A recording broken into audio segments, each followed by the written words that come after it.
Hello everyone, मेरा नाम अभिषेक है और पिछले दिनों एक बहुत बड़ा चेंज या बहुत बड़ा इवेंट हुआ है जिस पे हम बात नहीं कर पाए। हम थोड़ा स्पिरिचुअलिटी की साइड में घूम रहे थे पिछले कुछ दिनों से।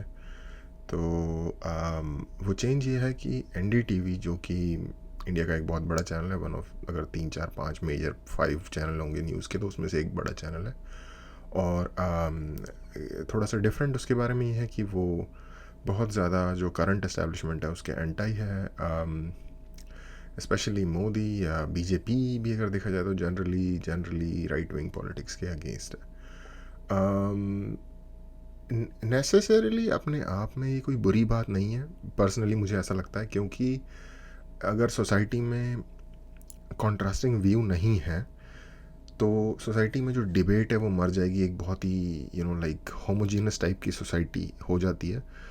वो सोसाइटी या उस टाइप की जो सोसाइटी है उसका जो, अगर आपको एक सम टाइम में बहुत हाई विगर लग रहा है किसी एक दिशा में, राइट की तरफ फॉर एग्जांपल, वो बहुत ज़्यादा सस्टेन नहीं होगा। एक डेकेड ज़्यादा से ज़्यादा चलेगा, बहुत ऊपर जाएगा और फिर जितनी तेज़ी से ऊपर गया था उतनी तेज़ी से नीचे भी आएगा।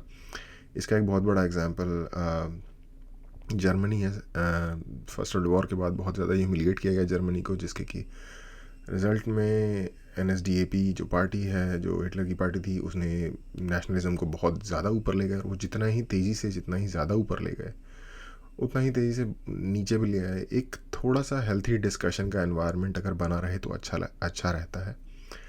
बट उसमें एक ये भी बात है सोचने वाली कि criticism just for the sake of criticism भी सही नहीं है। कभी कभार मुझे एनडीटीवी के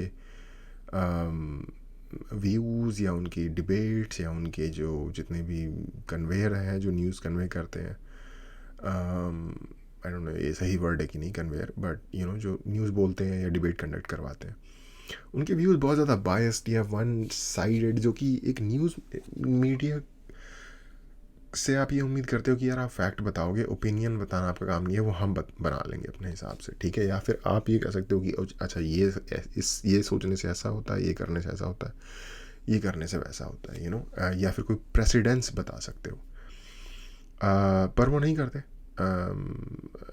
रवीश कुमार जी एक बहुत ही फेमस पत्रकार हैं, एनडीटीवी के जर्नलिस्ट हैं। वो ओपनली, उनको मैंने कई बार गोदी मीडिया बोलते हुए सुना है, जो कि एक पत्रकार का बायसनेस दिखाता है। लेकिन अगेन, अब हम उनके बारे में कह रहे हैं तो ये भी कहना होगा कि फिर गवर्नमेंट के सपोर्ट में भी बहुत सारी न्यूज़ चैनल्स हैं, और वो भी कह सकते हो कि यार ये लोग भी गवर्नमेंट के कुछ ज़्यादा ही सपोर्ट में है।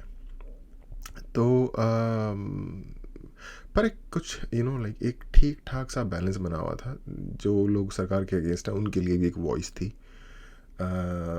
बट हुआ ये कि आप लोगों को शायद पता ही होगा कि जो अडानी ग्रुप है, इंडिया का बहुत बड़ा ग्रुप है, गवर्नमेंट के बहुत ज़्यादा क्लोज माना जाता है उसको। आयरॉनिकली एनडीटीवी पे कई बार उसकी बुराई की जाती है नाम लेके, और उसने almost 29 point some percent stake ले लिया, 29.4 या कुछ परसेंट स्टेक एनडीटीवी का खरीद लिया है, जो कि शायद और भी इतना ही और ख़रीदने का ऑप्शन है उसके पास।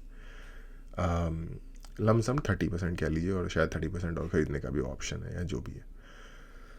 तो बड़ी आयरॉनिक बात है यार कि जिसके विरोध में आपने क्रूसेड खड़ा किया हुआ था, वही लाइक उसी ने आपको ख़रीद लिया। तो आयरॉनिक है। मुझे इसको सुन के थोड़ा बिटर स्वीट सी फीलिंग आ रही है। स्वीट इसलिए कि यार प्रोपेगेंडा बहुत करते हैं ये लोग, तो उस पर थोड़ी सी लगाम लगेगी शायद। बट बेटर इसलिए, जैसा कि मैंने पहले बताया, कि आपको कॉन्ट्रास्टिंग वॉइसेस चाहिए होती हैं। उसमें चाहे 100% ट्रूथ ना हो, लेकिन कुछ परसेंट ट्रूथ तो होता ही है। 0% तो लाइक वाइट लाइज तो कोई भी नहीं बोल रहा होता। वैसा होगा तो लोग बिल्कुल ही टीवी बंद कर देंगे। इंडिया टीवी के, क्या कहते हैं, जो इंडिया टीवी एक न्यूज़ चैनल होता था, पता नहीं अभी भी है कि नहीं, उस पर एलियंस का अटैक और मुर्गों की लड़ाई दिखाते थे। वो लोग उसके बजाय वो देखना शुरू कर देंगे अदरवाइज। एनीवे, तो ये हुआ है। तो आज इससे रिलेटेड एक श्याम शर्मा शो में उन्होंने रवीश कुमार जी के पर्टिकुलरली लाइक व्यू पॉइंट से बात की है इस पर। तो मैंने सोचा कि इस वीडियो को देखा जाए, और एक अच्छा मीडियम होगा इस बारे में बात करने का। रवीश कुमार जी को एक वक्त में, जब मैं स्कूल में होता था, आई थिंक आज से 10-12 साल पहले, तो वो एक, आई थिंक क्या शो का नाम था, वो लोग ग्राउंड पे जाके, और जैसे दिल्ली में या डिफरेंट जगहों पे कि ग्राउंड पे क्या लोगों की हालत है, लोग जो बिल्कुल गरीब बस्तियों में कैसे अपना जीवन व्यतीत कर रहे हैं, उनके एवरीडे की सिचुएशन कैसी है, इस चीज़ का वो लेते थे, और उसी पे एक स्पूफ भी बनाता है कि रवीश की गाड़ी या समथिंग करके एक टीएसपी या किसी वायरल फीवर का एक स्पूफ होता है, जिसमें वो बंदा जाता है, वो ऐसे रवीश जी के, हाँ क्या, ऐसे करके, जैसे रवीश का स्टाइल है वैसे बोलता है। वो भी ज़बरदस्त है। तो मुझे वो पसंद था जब मैं स्कूल में हुआ करता था, तब देखा करता था। आई थिंक अब तो वो आता भी नहीं है। तो रवीश जी फेमस, आई थिंक हिंदी में सबसे ज़्यादा फेमस जर्नलिस्ट है। तो देखते हैं कि क्या बात हो रही है, और साथ ही साथ थोड़ा फन भी होगा और कुछ जानने को भी मिलेगा। यार सृष्टि का खेल देखिए। जिस अडानी को एनडीटीवी, रवीश कुमार और उनके चाटुकार 24 घंटा गालियां दिया करते थे, आपके पास अडानी का जहाज है, पैसा है, ताकत है, सब है, तो आप ही बनाएंगे ना बेवकूफ, और कौन बनाएगा? उसी अडानी ने अब एनडीटीवी यार बेवकूफ कांग्रेस ने कम बनाया है क्या बात कर रहे चैनल में एक बड़ा स्टेक खरीद लिया है। आइए जरा रवीश जी का इनिशियल रिएक्शन इस खबर पर जानते हैं। अभी हम कुछ नहीं। देखो, बीजेपी और कांग्रेस को लोग बहुत गालियां देते हैं, कांग्रेस भी ने भी बहुत देश को लूटा है। आप किसके पास जाओगे? मैं कई बार अपनी काफ़ी सारी वीडियो में बोला, जितनी रीजनल पार्टी उतनी बड़ी चोर, जितनी छोटी पार्टी उतनी और बड़ी चोर। बीएसपी कम चोर है, एसपी कम चोर है, लालू की पार्टी कम चोर है, नीतीश की पार्टी कम चोर है, साउथ की पार्टियां कम चोर है। 2G घोटाले, ये घोटाले, वो घोटाले कहाँ से हुए हैं? ए राजा, डी राजा, ये कौन कौन किस किस पार्टी के मेंबर है? सब जितने छोटे के चोर भी हैं। खबर ये भी आ रही है कि जो 29% स्टॉक अडानी ने खरीदा है, इसके बाद वो एक फर्दर 26% एनडीटीवी के स्टॉक को 26 खरीदने के पोजीशन में आ गए हैं। क्या ब्रेकिंग न्यूज हमारे पास आ रही है कि ये खबर सुनकर रवीश कुमार जी बेहोश हो चुके हैं और हार्वर्ड प्रोफेसर निधि राजदान जी उनको उठाने की कोशिश कर रही हैं। राजू, उठ, उठ, राजू, उठ, उठ, सुनता क्यों नहीं?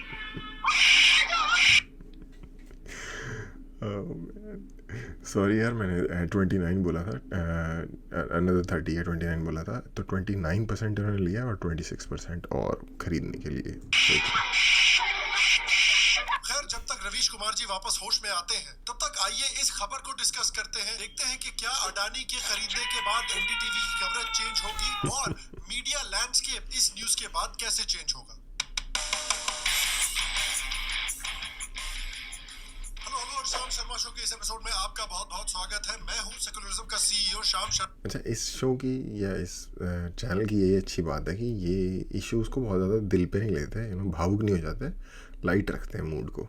आज मुझसे जुड़ने के लिए, आज का ये एपिसोड देखने के लिए आपका बहुत बहुत धन्यवाद। और आप सबको एक सेकंड बनाओ तो भाई, जो चैनल जिसका एंकर और जिनके चाटुकार हमेशा जिस इंडस्ट्रियलिस्ट को गालियां दिया करते थे, जैसे कि आज के दिन इंडिया में कई लोग मानते हैं कि जियो की ऑलमोस्ट एक मोनोपोली एग्जिस्ट करती है टेलीकॉम सेक्टर पर, बाकी कंपनीज उससे कम्पीट ही नहीं कर पा रही। आपके पास अडानी का जहाज है, पैसा है, ताकत है, सब है, तो आप ही बनाएंगे ना बेवकूफ, और कौन बनाएगा? उसी इंडस्ट्रियलिस्ट यार, इस स्टेटमेंट में कितनी सारी गलती है। किसी के पास पैसा जहाज है तो वो बेवकूफ़ ही बनाएगा, पहली बात ये। दूसरी बात ये कि सिर्फ यही बेवकूफ़ बना रहे हैं, अगर बना भी रहे हैं तो कोई और, किसी और ने फिर पहले बेवकूफ़ नहीं बनाया। इसका मतलब यार मतलब एक स्टेटमेंट में आप कितनी गलतियां कर सकते हो, इसका अवार्ड दो इनको कोई। उनके चहेते चैनल में एक 29% का स्टेक खरीद लिया है और उस इंडस्ट्रियलिस्ट के पास ऑप्शन है कि फर्दर 26% स्टेक वो इस कंपनी में खरीदने की कोशिश कर सकता है। एक समय था जब रवीश कुमार जी पेट फटने की बात किया करते थे,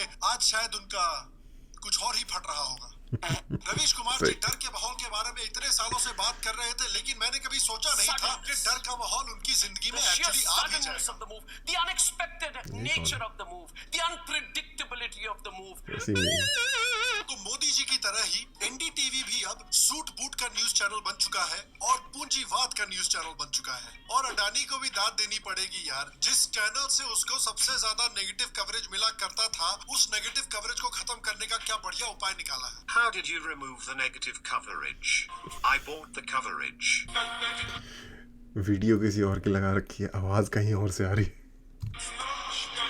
और फिर ऊपर फोटो किसी और की चिपका रखी। एनडीटीवी के मुताबिक तो अडानी ने एनडीटीवी को खबर तक नहीं किया, एनडीटीवी से बात तक नहीं की एनडीटीवी में इतना बड़ा स्टेक खरीदने के पहले। कुछ नहीं कर सकते हैं आप, बस एक नपुंसक की तरह खड़े होकर तमाशा देख सकते हैं आप, एक नपुंसक की तरह। यार ये क्या है? और एनडीटीवी के साथ साथ आज तो मेरे ही मज़े आ रहे हैं। ये उसकी तरह नहीं लग रहा है, क्या कहते हैं, जैसे एलॉन मस्क ने अभी ट्विटर खरीद लिया था कुछ दिन पहले। आई मीन अभी भी खरीद रखा होगा I guess, but I don't know deal कहाँ गई बीच में, कभी हो रही है कभी नहीं हो रही है, ऐसी खबरें आ रही थी। बट ये देजा वू वाली फीलिंग नहीं दे रहा। एनडीटीवी के बड़े बड़े सपोर्टर्स के भी मेल्टडाउन हो रहे हैं। ये जो ऑब्सेशन था, मैड ऑब्सेशन था, ये कुछ हमें एनडीटीवी के साथ भी दिखा है कि कुछ लोग एनडीटीवी को पसंद नहीं करते हैं, नापसंद करते हैं, एस्टैब्लिशमेंट पसंद नहीं करती है, बड़े बड़े प्रोमिनेंट बिजनेसमैन पसंद नहीं करते हैं। एनडीटीवी को एंटी एस्टैब्लिशमेंट देखा जाता है, बोला जाता है, लेकिन पैसे के दम पर एनडीटीवी को हासिल करने की जो होड़ लगी थी अब पूरी हो गई है। एनडीटीवी को लग रहा है ऑलमोस्ट मुट्ठी में ही कर लिया। जो पार्टी भारत में मीडिया फ्रीडम का खून करने के लिए प्रसिद्ध है, उस पार्टी के लीडर इस बात का शोक मना रहे हैं कि एनडीटीवी की मीडिया फ्रीडम खत्म होने वाली है। ये बढ़िया हिपोक्रेसी है यार। ये तो वही बात हो गई कि टाइगर श्रॉफ बुरी एक्टिंग की निंदा कर रहे हैं। छोटी बच्चे हो क्या, समझ नहीं आता कि साथ रहो। Just stop. Just stop it. Stop. No. ये जो बंदे ट्वीट कर रहे हैं कपिल सिब्बल और ये, इनकी मैं ज़ीरो कोई रिस्पेक्ट नहीं करता। सब एक जिसको क्या कहते हैं एस्टैब्लिशमेंट का ही हिस्सा है बेसिकली। ये इनकी साइड की एस्टैब्लिशमेंट, जब इनकी गवर्नमेंट आती है तो ये उस एस्टैब्लिश, जिसको कहते नहीं कि परमानेंट सेटल लोग हैं, ये परमानेंट सिस्टम का हिस्सा है ये लोग। अगर इनकी गवर्नमेंट आएगी तो ये लोग बन जाएंगे वही मंत्री। तो इनकी जो बात है ना ये कि ये डेमोक्रेसी मर रही है और ये इन दो कौड़ी की वैल्यू नहीं है इनकी बात की। हालांकि सिर्फ ये है कि मेरा सिर्फ एक छोटा सा ये पॉइंट है कि एटलीस्ट ऑपोजिट आवाज़ या कोई बैलेंस करने के लिए कुछ ना कुछ होना चाहिए। सारा भार एक साइड पे डाल देना कभी भी अच्छा नहीं हो सकता, चाहे अभी कितना भी अच्छा चल रहा हो सब कुछ। देखो रशिया में जब बोल्शेविक रेवोल्यूशन आया फर्स्ट वर्ल्ड वॉर के एंड में, तो जो लेनिन और ट्रॉट्स्की जो कि ओरिजिनल लोग थे, जो लोग लीड कर रहे थे, जिनके ऊपर लोगों का भरोसा था। हालांकि मैं लेनिन को भी कोई बहुत बढ़िया इंसान नहीं मानता। लेनिन के अपने कबर्ड में बहुत सारे स्केलेटन्स हैं। उसका अपने बड़े भाई का बदला लेने का, और जो उसने लाइक रोमानोव ज़ार की फैमिली के साथ जो किया वो सब, I don't think that was right. But anyway apart from that, Lenin और ट्रॉट्स्की को लोगों ने ये सोच के लाया कि ये करेंगे, और वो कुछ कर भी रहे थे अपना विजन शुरू के 4 या 5 साल में। बट 4 या 5 साल में जितने ट्रॉट्स्की मर गया, लेनिन मर गया, कैसे मरे कुछ नहीं पता। सामने कुछ और दिखाते हैं, पीछे कुछ और होता है, कुछ पता नहीं होता। बाद में जो गुंडे टाइप के सोच वाले लोग थे ना, वो आ गए आगे। ठीक है, तो कोई बड़ी बात नहीं है कि एक बहुत बड़ा, जिसे कहते हैं कि क्रांति आए और उस क्रांति को लोग हाईजैक कर लें। ऐसा बहुत बार होता है, क्रांति हाईजैक हो जाती है।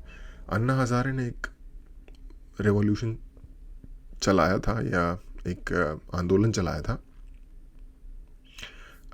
ओम्बड्समैन को हिंदी में क्या कहते हैं, लोकपाल के लिए, है ना, लोकपाल बिल के लिए।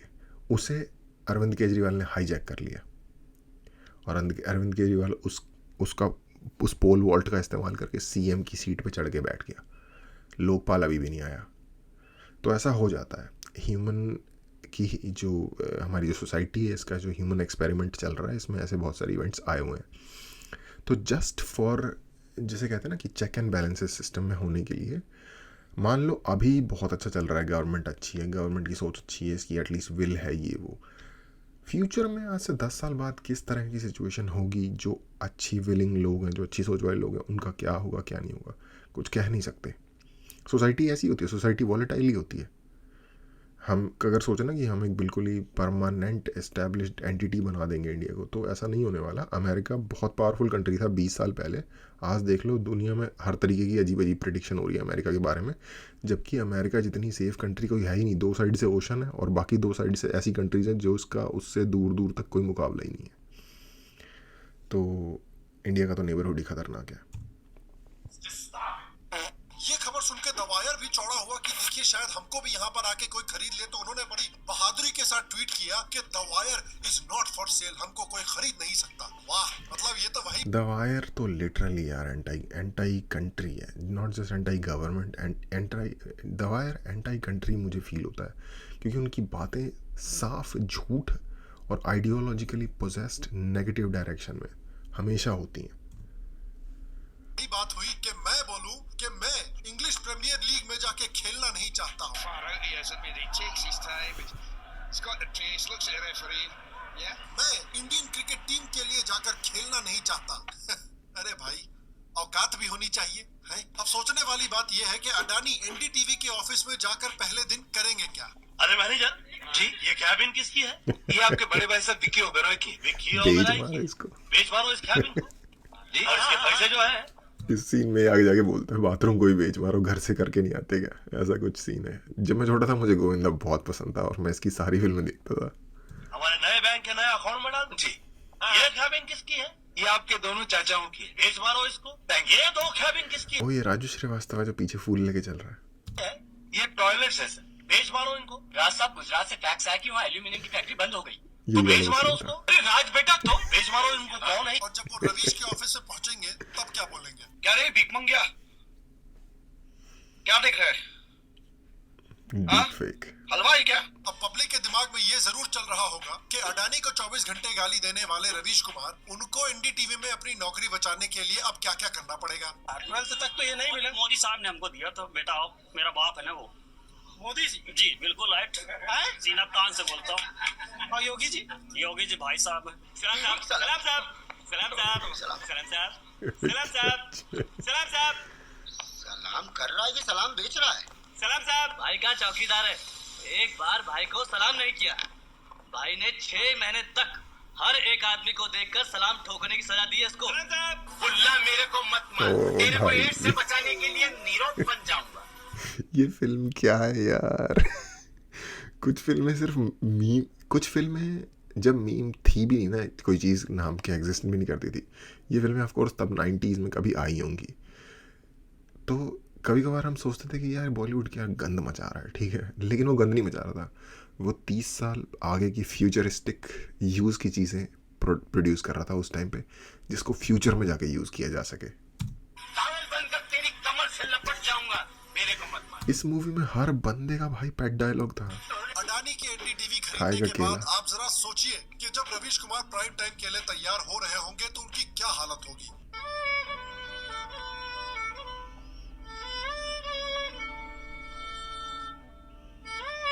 क्या हुआ? और अडानी के एनडीटीवी खरीदने के बाद पहले प्राइम टाइम शो में रवीश कुमार जी को क्या बोलना पड़ेगा। सारे जहां से अच्छा हिंदुस्तान हमारा है। ये गदर मूवी है। सारे और ये क्या कर रहे हो तुम? और दूसरे शो में पता नहीं क्या बोलना पड़े। आप लोग मोदी जी को सपोर्ट क्यों नहीं करते? इतने अच्छे आदमी को सपोर्ट नहीं करते हो, किसको सपोर्ट करे हुए भाई? मोदी जी देश हित में बात करते हैं। टिकटॉक बंद हो गया तो ये कहाँ से आ रहे हैं? वैसे इसमें एनडीटीवी को इतना दुखी और कंफ्यूज होने की क्या जरूरत है भाई। एनडीटीवी और रवीश कुमार के जो चहेते हैं, जो दोस्त हैं, जो फैंस हैं, वो तो कई सालों से यही काम करते हुए आ रहे हैं। 24 घंटे अडानी अंबानी को गाली देंगे और फिर अडानी अंबानी के ऐड करके पैसे भी कमाएंगे। Remember, if you purchase your insurance online, we charge you less, 10% less. जो सीखा है आपसे सीखा है। लेकिन कसम से विडंबना कुमार की लाइफ में एक बहुत बड़ी विडंबना आ गई है। या तो पूंजीपतियों के लिए काम करते करते लाखों रुपए कमाते रहे, या फिर जिस अनएम्प्लॉयमेंट के बारे में हमेशा कंप्लेंट किया करते थे उस अनएम्प्लॉयमेंट में एक और फिगर बन जाए, या फिर ऑप्शन नंबर 3 भी है कि यूट्यूब के ब्रह्मांड में अजीत अंजुम और अभिसार शर्मा के बाद एक और सितारा बन जाए और यूट्यूब पर जाकर वापस जीबी रोड के व्लॉग्स बनाया करें। बताइए, पहले रवीश कुमार ध्रुव राठी को अपने चैनल पर बुलाया करते थे, अब लगता है ध्रुव राठी को रवीश कुमार को अपने चैनल पर बुलाना पड़ेगा। सपोर्ट करो प्लीज, मुझे सपोर्ट करिए, मैं आग लगा दूंगा तुम्हारे लिए। लाखों की नौकरी छोड़ दी, लाखों की नौकरी छोड़ दी, बिल्कुल बेरोजगार हूँ या कटा हुआ बेरोजगार हूँ। छोटे छोटे बच्चे हैं मेरे। बस इतना ध्यान रखिएगा रवि जी, मेरे भी यही दिन आने वाले हैं सब्सक्राइबर मांगने के लिए। कि कहीं YouTube पर गलती से अडानी अंबानी के प्रोडक्ट ना प्रमोट करते। अब देखिए, मेल्टडाउन तो हमने देखे, लेकिन जरा ये भी सोचना पड़ेगा कि अडानी के एनडीटीवी को खरीदने के बाद क्या मीडिया लैंडस्केप भारत में बहुत चेंज होने वाला है। देखिए, ये बात तो सबको पता है कि जो traditional legacy main stream media है उसकी व्यूअरशिप कम हो रही है और उसके प्रॉफिट्स काफी गिर रहे हैं। तो ट्रेडिशनल मेन स्ट्रीम मीडिया भी धीरे धीरे डिजिटल मीडिया की तरफ बढ़ रही है। आप अमेरिका इन्होंने प्रिंट का ये उठाया, इससे मेरे को एक चीज़ याद आई है। मैं ये सोच रहा था एक्चुअली कि आज के टाइम पे सबसे ज़्यादा balanced like exactly pH scale पे 7 पे तो कोई नहीं होगा। पीएच स्केल होता है जिसमें किसी चीज़ की एसिडिटी या उसकी बेसनेस को नापा जाता है। 7 पे वाटर होता है, 7 से नीचे चले जाता है तो वो एसिडिक बन जाता है, ऊपर चले जाता है तो वो बेस बन जाता है, अल्कलाइन उसका नेचर हो जाता है। जिसको भी केमिस्ट्री का थोड़ा पता होगा उसको पता होगा पीएच स्केल क्या होता है, 7th ग्रेड में पढ़ा दिया था। तो एग्जैक्टली पानी की तरह 7 पे तो नहीं होगा जो पॉलिटिकल स्केल है उस पर कोई भी न्यूज़ सोर्स, लेकिन जो मोस्ट बैलेंस आज के टाइम पे जो मुझे लगता है न्यूज़ सोर्स है वो मुझे लगता है द प्रिंट है, जो संजय गुप्ता का जो है उसका एक कट द क्लटर बहुत अच्छा शो है। मैं अगर आप लोग अवेयर चीज़ों से होना चाहते हैं तो मैं सजेस्ट करूँगा आप देखो। मोस्टली वो जितना हो सके मुझे लगता है कि वो अनबायस्ड रखने की कोशिश करते हैं। शायद वो सेंटर से थोड़ा सा लेफ्ट है, शायद, आई एम नॉट श्योर, पर मुझे लगता है कि काफ़ी बैलेंस्ड है। पहले ऑफ कोर्स वो लेफ्ट के में ही होते थे, लेकिन मुझे लगता है कि वो उन लोगों में से जिन्होंने रियलाइज़ किया कि भाई ये आप जो ये लाइक मॉलिकॉडलिंग कर रहे हो वेस्ट की और लाइक जनता की, वो चलेगी नहीं, लोग इतने बेवकूफ़ नहीं हैं, उनको समझ में आती हैं चीज़ें। तो प्रिंट मुझे लगता है कि चाहे अच्छा फॉक्स न्यूज हो या फिर सीएनएन का फेमस फील्ड एक्सपेरिमेंट हो।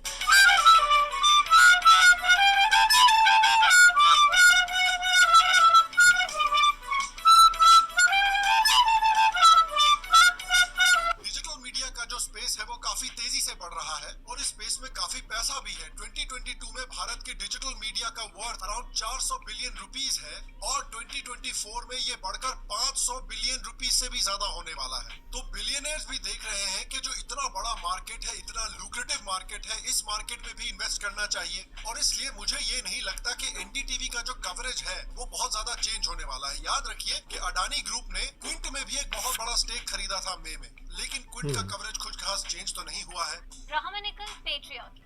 It's not just an academic term. It's all around us. And maybe it's time we too need to smash it. यार ये जो ये वेस्ट से इंजेक्शन लेके आते हैं ना वर्डों का, पेट्रियार्की,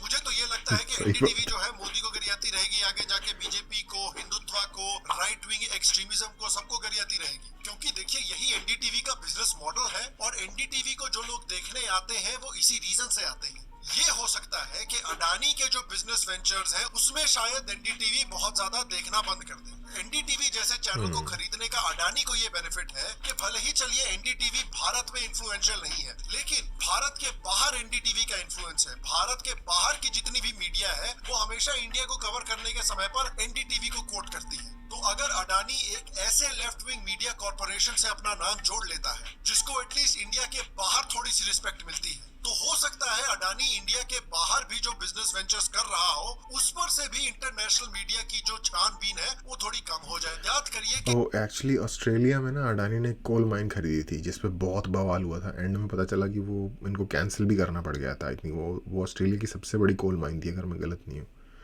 तो पता नहीं वो बाद में डील हुई कि नहीं हुई। किस तरह से आदर पूनावाला के ऊपर left wing media including NDTV ने कितनी बुरी तरह से अटैक किया था जब वो गवर्नमेंट के लिए वैक्सीन डेवलप कर रहे थे। लेकिन जैसे ही एनडीटीवी को कुछ पैसे डोनेट किए आदर पूनावाला ने, एनडीटीवी और सारा लेफ्ट विंग मीडिया चुप हो गया। और अडानी अपने आप को इस तरह से दिखा सकता है दुनिया को कि देखिए मैं एक इतना अमीर आदमी हूँ, लेकिन मैं एक इंडिपेंडेंट मीडिया ऑर्गेनाइजेशन को इस तरह से सपोर्ट कर रहा हूँ। मैं फ्री मीडिया अमेज़न के जेफ बेजोस ने जैसे वॉशिंगटन पोस्ट को खरीद लिया था को सपोर्ट करता हूँ। मैं डेमोक्रेसी का देखिए कितना बड़ा सपोर्टर हूँ। यही काम देखिए अमेरिका के बड़े बड़े बिलियनर्स जैसे कि जेफ बेजोस, जैसे कि जॉन हेनरी, इन लोगों ने वॉशिंगटन पोस्ट और बॉस्टन ग्लोब को खरीद कर किया। सेकंड वाला नहीं पता बेसिकली था अपने आप को एक आयरन मैन के कैरेक्टर जैसा दिखा सकते हैं कि देखिए जिस तरह से आयरन मैन बिलियनर होने के साथ साथ क्राइम से लड़ता था, उसी तरह से हम लोग बिलियनर होने के साथ साथ मीडिया को सपोर्ट कर रहे हैं, डेमोक्रेसी को सपोर्ट कर रहे हैं। और रवि जी को छोड़िए यार, जब उनसे पूछा जाएगा कि आप अडानी के बारे में आप कुछ बोलते क्यों नहीं है, तो उनके पास बड़ा सिंपल सा जवाब है, मेरे बाप समान है वो।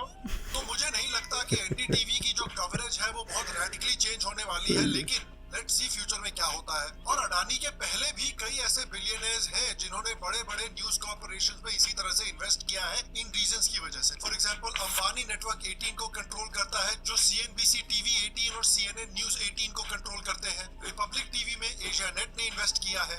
मिंट को बिरला फैमिली ओन करती है। बिजनेस स्टैंडर्ड को कोटक फैमिली ओन करती है। तो देखिए बड़ी सिंपल सी बात है। नंबर 1 ये एक बढ़िया बिजनेस अपॉर्चुनिटी है अडानीज के लिए। नंबर 2 अडानीज जो है वो एक बड़े लेफ्ट विंग मीडिया ऑर्गेनाइजेशन में इन्वेस्ट करके अपनी इमेज better हो इंडियन जाएगी, मीडिया और इंटरनेशनल मीडिया में सुधार सकते हैं। और मैं आपसे पूछना चाहता हूँ कि आपके और इसका कोई बुराई भी नहीं है इसमें इंडिया में ना एक्चुअली जो सोशलिस्ट माइंडसेट जो डेकेड्स में जो कूट के लोगों के दिमाग के अंदर भर दिया गया है ना, बिजनेसमैन कोई शैतान नहीं होता। बिजनेसमैन सिर्फ एक प्रॉफिट ओरिएंटेड होता है। बट कौन नहीं होता प्रॉफिट ओरिएंटेड यार?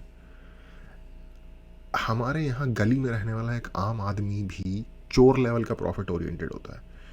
मतलब मैंने ऐसे लोगों को देखा है जब पेवमेंट बन रहे होते हैं तो उसमें से जो उसकी ईंटें गवर्नमेंट ला के छोड़ती है, जब कोई नहीं देख रहा होता तो उन ईंटों को चुरा लेते हैं। मैंने ऐसा देखा है। बहुत मैं छोटा होता था तो मैं देखता था लोग कुंडी मार के बिजली चोरी करा करते थे जब दिल्ली में एनडीपीएल नहीं होता था।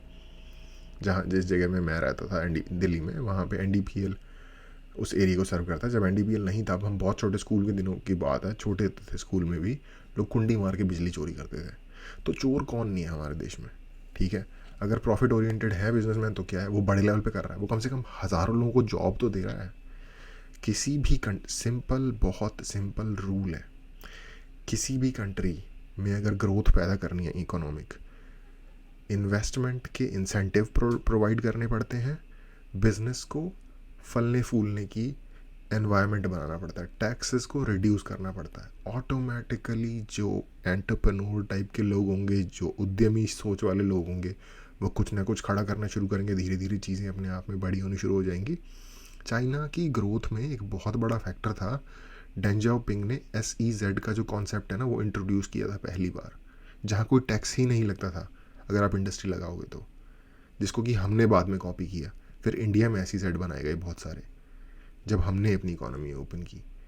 तो मैं जो भी मुझे देखता है, बहुत छोटे लेवल पे लोग मुझे देखते हैं, लेकिन मे भी शायद अगर ये मैसेज जिस तक भी पहुँचे, मैं आप लोगों को इस चीज़ के लिए अवेयर करना चाहता हूँ कि भाई कोई बंदा अगर बिज़नेस या उद्यम करता देखे तो उसको गाली दे के डाउन मत करो। ये मत सोचो कि ये चोर है, लोगों के खून पसीने की कमाई। ये जो मिथुन और अमिताभ की फिल्मों में होता था 70s 80s और 80s में, वो बकवास है। के हिसाब से अडानी का एनडीटीवी को खरीदने के पीछे क्या रीजन है? क्या आपको लगता है कि अडानी के एनडीटीवी खरीदने के बाद एनडीटीवी की कवरेज में चेंज आएगा? हाँ या ना नीचे कमेंट सेक्शन में मुझे जरूर बताएं। और आप अगर हाल ही में कुछ हुए बड़े मेल्टडाउन्स को देखना चाहते हैं तो वो पूरी प्लेलिस्ट यहाँ या यहाँ पर मौजूद होगी, उसको क्लिक करके जरूर देखें। बाकी अगर आपको आज की एपिसोड पसंद है तो प्लीज आज के एपिसोड को एक लाइक दें, थम्स अप दें, इससे मेरी बहुत मदद होती है, शो की बहुत मदद होती है। अगर आप श्याम शर्मा शो का मर्च नया खरीदना चाहते हैं तो नीचे लिंक पर क्लिक करके श्याम शर्मा शो का नया मर्च जरूर देखें। अगर आप श्याम शर्मा शो के मग क्लब के मेंबर बनना चाहते हैं तो नीचे पेट्रियन के लिंक पर क्लिक करके श्याम शर्मा शो के पेट्रन जरूर बने। बाकी मैं आपसे अगले एपिसोड में मिलूंगा और तब तक स्वस्थ रहें, सुखी रहें, फिर मिलेंगे। और आप सबको भाई को सोवियत यूनियन का जो राष्ट्रगान है वो कुछ ज़्यादा ही पसंद है। और ये कैसा राष्ट्रगान है जो दुनिया भर में मीम बन गया अपने आप में। तो एनीवे जो इन्होंने एंड में क्वेश्चन पूछा कि क्या कहते हैं, क्या आपको लगता है अडानी, यार कुछ चेंज तो आएगा। ऐसा तो हो नहीं सकता कि इतना बड़ा स्टेक ले लिया और कोई वो इन्फ्लुएंस नहीं करेंगे। शायद कुछ चेंज तो आएगा, पर अगर कोई बहुत बड़ा चेंज आएगा वो काफ़ी ज़्यादा अपैरेंट हो जाएगा। उसका नेगेटिव इफेक्ट भी पड़ सकता है, जैसा कि इन्होंने बताया कि 49% क्विंट में खरीदा था बट उन्होंने इफेक्ट नहीं किया उनके कवरेज को। तो होपफुली ये ऐसा ही होगा। फ्रीडम ऑफ स्पीच एक बहुत इंपॉर्टेंट वैल्यू है। I think one may be the most important value है ह्यूमन सोसाइटी में। और अगर कोई शिटी आइडियाज़ भी स्प्यू करना चाहता है तो उनको वो बोलने के लिए आज़ादी होनी चाहिए, ताकि लोगों को पता चले कि फुद्दू बंदे हैं कौन सोसाइटी में। ठीक है, मेरा सिर्फ इतना मानना है। अगर हम फ्रीडम ऑफ स्पीच अपने लिए चाहते हैं तो हमें दूसरों के लिए भी चाहनी होगी। सिंपल, इसका कोई कॉम्प्लिकेटेड सीन नहीं है, बहुत सिंपल सीन है, सब पे एक तरीके से अप्लाई होता है। बेवकूफ़ आइडियाज़ आएंगे सोसाइटी में, उसको हम दबा नहीं सकते, उसको हम अच्छे आइडिया से काउंटर कर सकते हैं, सिंपल सी बात ही है। तो मुझे बहुत मज़ा आया, ये फ़नी बहुत था। होपफुली आपको भी कुछ सीखने को मिला होगा, और नहीं तो एटलीस्ट देख के मज़ा आया होगा, बट उसका सारा क्रेडिट इनको जाता है। देखने के लिए थैंक यू।